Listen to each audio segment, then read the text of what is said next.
Hi hello friends, வணக்கம். Welcome to TN for tech Tamil channel.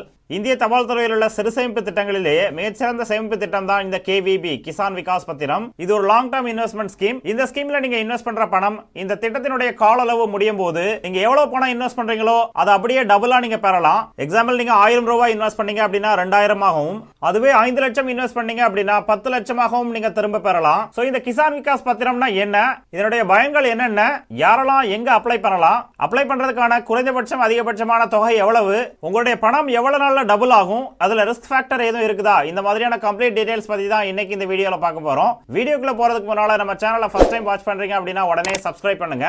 கூடவே மறக்காம பெல் ஐகானை கிளிக் பண்ணி ஆல்ங்கறத செலக்ட் பண்ணீங்க அப்படின்னா நம்ம சேனல்ல அப்டேட் பண்ற யூஸ்ஃபுல்லான இன்ஃபர்மேஷன்லாம் உடனே உங்களுக்கு நோட்டிபிகேஷனா வரும்.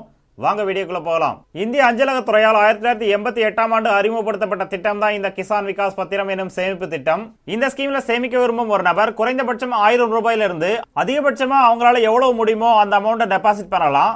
50,000க்கு மேல நீங்க இன்வெஸ்ட் பண்ணீங்க அப்படின்னா உங்களுடைய பேன் கார்டை கண்டிப்பா ப்ரொடியூஸ் பண்ணணும். அதுவே 10 லட்சத்துக்கு மேல நீங்க இன்வெஸ்ட் பண்ணும் பட்சத்துல உங்களுடைய இன்கம் சர்டிபிகேட்டை கண்டிப்பா ப்ரொடியூஸ் பண்ணணும். இந்த ஸ்கீமினுடைய கால அளவு எவ்வளவுன்னு பாத்தீங்கன்னா மொத்தம் 124 மாதங்கள், அதாவது 10 வருஷம் 4 மாதங்கள். இந்த ஸ்கீம்ல ஒன்லி ஒன் டைம் இன்வெஸ்ட்மெண்ட் தான். நீங்க ஜாயின் பண்ணும்போது எவ்வளவு பணம் கட்டுறீங்களோ அந்த பணம் இந்த திட்டத்தினுடைய கால அளவான 10 வருடம் 4 மாதம் முடியும் போது டபுள் அமௌண்டா, அதாவது 2 மடங்கா நீங்க திரும்ப பெறலாம். நீங்க ஜாயின் பண்ணும்போது எவ்வளவு பணம் கட்டுறீங்களோ அந்த அமௌண்ட்டுக்கு இந்த கிசான் விகாஸ் பத்திரத்தை உங்களுக்கு சர்டிபிகேட்டா வழங்குவாங்க.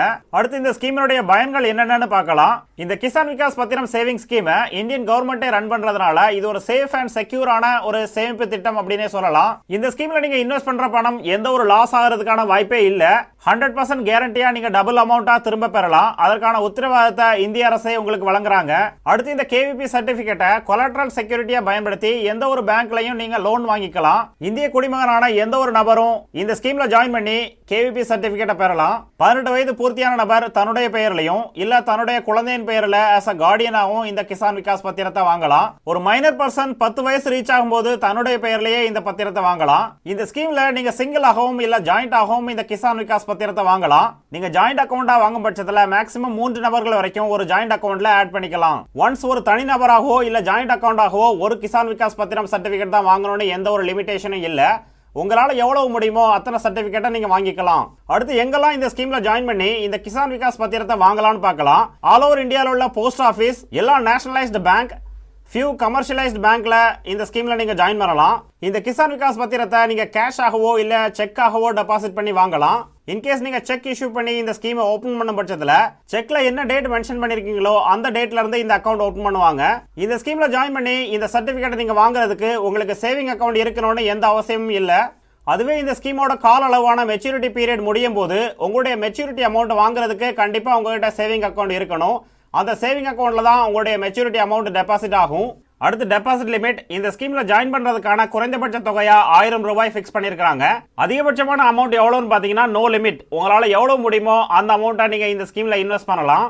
ஒன்ஸ் நீங்க எவ்வளவு பணம் இன்வெஸ்ட் பண்றீங்களோ அந்த பணமானது இந்த ஸ்கீமினுடைய கால அளவான 124 மாதங்கள் முடியும் போது அப்படியே டபுள் அமௌண்டா திரும்ப பெறலாம். எக்ஸாம்பிள், 1000 ரூபாய் இன்வெஸ்ட் பண்ற இடத்துல 2000 ஆகவும், அதுவே 5 லட்சம் இன்வெஸ்ட் பண்ற இடத்துல 10 லட்சமாகவும் நீங்க திரும்ப பெறலாம். இந்த கிசான் விகாஸ் பத்திரம் ஸ்கீம்ல ஒன்லி ஒன் டைம் இன்வெஸ்ட்மெண்ட் தான். நீங்க ஜாயின் பண்ணும்போது கட்டுற அமௌண்ட் மட்டும்தான். அதுக்கப்புறம் இந்த திட்டத்தினுடைய மொத்த கால அளவுல நீங்க எந்த ஒரு பணமும் கட்ட தேவையில்லை. அடுத்து மெச்சூரிட்டி பீரியட். இந்த திட்டத்தினுடைய கால அளவு 10 வருடம் 4 மாதம், அதாவது 124 மாதங்கள். இந்த மெச்சூரிட்டி பீரியடுக்கான கால அளவை இந்தியன் கவர்மெண்ட் எப்ப வேணா மாற்றி அமைக்கலாம். அடுத்து இன்ட்ரெஸ்ட் ரேட். இந்த ஸ்கீமினுடைய current annual interest rate 6.9%. So இந்த ஸ்கீம்ல ஜாயின் பண்ணி இந்த கேவிபி சர்டிபிகேட்டை நீங்க வாங்கும்போது உங்களுக்கு என்ன இன்ட்ரெஸ்ட் ரேட்ல இஷ்யூ பண்றாங்களோ அதே இன்ட்ரெஸ்ட் அளவு தான் இந்த ஸ்கீமினுடைய மொத்த கால அளவுலையும் கேரி ஆகும். ஒன்ஸ் நீங்க 6.9%ல ஒரு சர்டிபிகேட் வாங்குறீங்க, அடுத்தடுத்த நிதியாண்டுகள்ல இந்த இன்ட்ரெஸ்ட் ரேட் ஆனது 6.5க்கும் வரலாம், இல்ல 7%க்கும் போகலாம். சோ இந்த சேஞ்சிங்னால உங்களுக்கு எந்த ஒரு டிஃபரன்ஸும் இருக்காது. ஒன்ஸ் நீங்க என்ன பர்சன்ட்ல உங்களுடைய சர்டிபிகேட் நீங்க வாங்குறீங்களோ அதே இன்ட்ரெஸ்ட் ரேட் தான் இந்த ஸ்கீமினுடைய மொத்த கால அளவுலையும் கேரி ஆகும். 1/4/2016 இருந்து இந்த ஸ்கீமினுடைய இன்ட்ரெஸ்ட் ரேட்டை வருடத்திற்கு ஒரு முறை இல்லாம குவார்டர்லி பேசிஸ்ல, அதாவது காலாண்டுக்கு ஒரு முறை வழங்குறாங்க. அடுத்து இந்த கிசான் விகாஸ் பத்திரத்தை என்னென்ன வழிகளில் வாங்கலாம்னு பார்க்கலாம். 1 ஜூலை 2016 முன்னால இந்த கிசான் விகாஸ் பத்திரத்தை நீங்க வாங்கியிருந்தீங்க அப்படின்னா உங்களுக்கு பிசிக்கல் சர்டிபிகேட் இஷ்யூ பண்ணிருப்பாங்க. அதுவே 1/6/2016 அப்புறம் இந்தியன் கவர்மெண்ட் இந்த பிசிக்கல் சர்டிபிகேட்டை ஸ்டாப் பண்ணி அதற்கு பதிலா எலக்ட்ரானிக் மோட், அதாவது ஆன்லைன் மோட் இல்ல பாஸ்புக் மோட், இந்த ரெண்டு வழிகளில் இந்த கிசான் விகாஸ் பத்திரத்தை இஷ்யூ பண்றாங்க. ஃபர்ஸ்ட் எலக்ட்ரானிக் மோட், அதாவது ஆன்லைன் மோட்னா என்னன்னு பார்க்கலாம். இந்த மோட்ல உங்களுடைய கேவிபி சர்டிபிகேட்டை நீங்க வாங்கியிருந்தீங்க அப்படின்னா உங்களுடைய சர்டிபிகேட் டீடைல்ஸை நீங்க ஆன்லைன்லயே செக் பண்ணிக்கலாம். பட் இதுல கண்டிஷன் என்னன்னா கண்டிப்பா உங்களுக்கு ஒரு சேவிங் பேங்க் அக்கவுண்ட் இருக்கணும். கூடவே அதுல நீங்க ஆன்லைன் பேங்கிங் ஃபெசிலிட்டியை பயன்படுத்தணும். அப்படி இருந்தா மட்டும்தான் இந்த கேவிபி சர்டிபிகேட்டை நீங்க ஆன்லைன்ல பார்க்க முடியும். ஒன்ஸ் இந்த சர்டிபிகேட்டை நீங்க ஆன்லைன்ல பார்க்க மட்டுமே முடியுமே தவிர நீங்க ஆன்லைன்ல வாங்க முடியாது. கண்டிப்பா நீங்க பேங்கோ இல்ல போஸ்ட் ஆபீஸ்க்கோ போய் தான் இந்த ஸ்கீம்ல இந்த சர்டிபிகேட்டை வாங்க முடியும். அடுத்து ரெண்டாவது மோடான பாஸ்புக் மோட். இந்த பாஸ்புக் மோட பயன்படுத்தி இந்த கிசான் விகாஸ் பத்திரத்தை நீங்க வாங்கும் பட்சத்துல உங்களுக்கு ஒரு பாஸ்புக் இஷ்யூ பண்ணுவாங்க. இந்த பாஸ்புக் ஆனது சேம் உங்களுடைய சேவிங் அக்கவுண்ட் பாஸ்புக் மாதிரி தான் இது செயல்படும். நீங்க எந்த மோட்ல இந்த கிசான் விகாஸ் பத்திரத்தை வாங்கணுங்கிறத நீங்க தான் முடிவு பண்ணணும். யாரும் உங்களை ஃபோர்ஸ் பண்ண மாட்டாங்க. இந்த ஸ்கீம்ல ஜாயின் பண்ணும்போது நீங்க பாஸ்புக் மோட்ல ஜாயின் பண்ணதுக்கு அப்புறம் நடுவில் நீங்க எலக்ட்ரானிக் மோடுக்கு சேஞ்ச் பண்ண விரும்புனீங்க அப்படின்னா தாராளமா நீங்க சேஞ்ச் பண்ணலாம். அதற்கான ஆப்ஷன் கொடுக்குறாங்க. பட் கண்டிஷன் என்னன்னா உங்களுடைய பாஸ்புக்கை நீங்க டெபாசிட் பண்ணணும். அடுத்து லாஸ் ஆஃப் சர்டிபிகேட். இன்கேஸ் உங்களுடைய கேவிபி சர்டிபிகேட் மிஸ் ஆயிருச்சு அப்படின்னா நீங்க டூப்ளிகேட் சர்டிபிகேட்டுக்காக விண்ணப்பிக்கும் பட்சத்துல 1/6/2016 முன்னால வாங்கின சர்டிபிகேட்டுக்கு பாஸ்புக் இஷ்யூ பண்ணுவாங்க. அந்த பாஸ்புக்ல உங்களுடைய லாஸ் ஆன சர்டிபிகேட்டுடைய நம்பரை மென்ஷன் பண்ணிருப்பாங்க. அதுவே 1/6/2016 அப்புறம் நீங்க வாங்கி இருக்கும் பட்சத்துல உங்களுக்கு பாஸ்புக் இஷ்யூ பண்ணுவாங்க.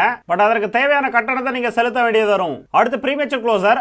ஒன்ஸ் இந்த ஸ்கீம்ல ஜாயின் பண்ணதுக்கு அப்புறம் இந்த ஸ்கீமினுடைய கால அளவான 124 மாதங்களுக்கு நடுவுல நீங்க க்ளோஸ் பண்ண விரும்பும் பட்சத்துல தாராளமா க்ளோஸ் பண்ணலாம். பட் இதுல கண்டிஷன் என்னன்னு பாத்தீங்கன்னா மினிமம் 2.5 இயர்ஸ், அதாவது 30 மாதங்கள் நீங்க கம்ப்ளீட் பண்ணிருக்கணும். அதற்கு அப்புறம் தான் நீங்க இந்த ஸ்கீமை க்ளோஸ் பண்ண முடியும். ஒன்ஸ் நீங்க க்ளோஸ் பண்ணும் பட்சத்துல உங்களுடைய அமௌண்ட்டை உடனே உங்களுடைய சேவிங் அக்கவுண்ட்ல திரும்பி தருவாங்க. கூடவே உங்களுடைய ஆன்லைன் வியூ ரைட்ஸை டிக்ளைன் பண்ணிடுவாங்க. அடுத்து லோன் ஃபெசிலிட்டி. இந்த கேவிபி சர்டிபிகேட்டை கொலாட்ரல் செக்யூரிட்டியா பயன்படுத்தி எந்த ஒரு பேங்க்லயும் நீங்க லோன் வாங்கலாம். நீங்க பாஸ்புக் மோட்ல இந்த சர்டிபிகேட் வாங்கியிருந்தீங்க அப்படின்னா உங்களுக்கு லோன் கிடைக்கிறதுல எந்த ஒரு ப்ராப்ளமும் இருக்காது. அதுவே ஆன்லைன் மோட்ல வாங்கியிருந்தீங்க அப்படின்னா லோன் கிடைக்கிறதுல கொஞ்சம் டிலே ஆகலாம். அடுத்து இன்கம் டாக்ஸ் பெனிஃபிட்ஸ். இந்த ஸ்கீம்ல நீங்க டெபாசிட் பண்ற பணத்துக்கு income tax act under section 80C அடிப்படையில் எந்த ஒரு வரி விலக்கை நீங்க கோர முடியாது. அதுவே இந்த ஸ்கீமினுடைய கால அளவு முடியும் போது கிடைக்கக்கூடிய மெச்சூரிட்டி அமௌண்ட், டாக்ஸபிள் அமௌண்ட், நீங்க இன்கம் டாக்ஸ் ரிட்டர்ன் ஃபைல் பண்ணும்போது கிடைக்கக்கூடிய இன்ட்ரெஸ்ட் அமௌண்ட்டை இன்கம் ஃப்ரம் அதர் சோர்ஸ் காலம்ல நீங்க ஃபில் அப் பண்ணணும். அடுத்து அக்கவுண்ட் டிரான்ஸ்ஃபர். இந்த கேவிபி சர்டிபிகேட்டை ஒரு நபருடைய பெயர்ல இருந்து இன்னொரு நபருடைய பெயருக்கு ஈஸியா நீங்க டிரான்ஸ்ஃபர் பண்ணலாம். நீங்க விரும்பும் பட்சத்துல எத்தனை தடவை வேணாலும் யாருடைய பெயர்லயும் நீங்க டிரான்ஸ்ஃபர் பண்ணிக்கலாம். டிரான்ஸ்ஃபர் பண்றதுக்கான எந்த ஒரு லிமிடேஷனும் இதுல இல்ல. இந்த கேவிபி சர்டிபிகேட்டை ஒன்ஸ் போஸ்ட் ஆபீஸ்ல இருந்து பேங்க்குக்கும் இல்ல பேங்க்ல இருந்து போஸ்ட் ஆபீஸுக்கும் நீங்க டிரான்ஸ்ஃபர் பண்ணலாம். அடுத்து நாமினேஷன் ஃபெசிலிட்டி. இந்த ஸ்கீம்ல உங்களுடைய நாமினியா நீங்க யாரை வேணாலும் நியமிக்கலாம். இந்த சர்டிபிகேட் வாங்கும்போது நீங்க நாமினியை ஆட் பண்ணல அப்படின்னாலும் இந்த ஸ்கீமினுடைய இடைப்பட்ட காலங்கள்ல உங்களுடைய நாமினியை நீங்க நியமிக்கலாம். பட் மெச்சூரிட்டி பீரியட் முன்னால கண்டிப்பா உங்களுடைய நாமினியை நியமிச்சாகணும். அடுத்து என்ஆர்ஐ, நான் ரெசிடென்ட் இந்தியன். இந்த ஸ்கீம்ல இந்த கிசான் விகாஸ் பத்திரத்தை வாங்க முடியாது. சோ நீங்களும் இந்த கிசான் விகாஸ் பத்திரம் ஸ்கீம்ல உங்களுடைய பணத்தை இன்வெஸ்ட் பண்ணி 2 மடங்கு ஆக்கி விளம்பருங்க. இந்த வீடியோ உங்களுக்கு பிடிச்சிருந்ததுன்னா மறக்காம லைக் பண்ணுங்க, கமெண்ட் பண்ணுங்க, உங்க ஃப்ரெண்ட்ஸுக்கு ஷேர் பண்ணுங்க, சேனலை சப்ஸ்கிரைப் பண்ணுங்க. நன்றி, வணக்கம்.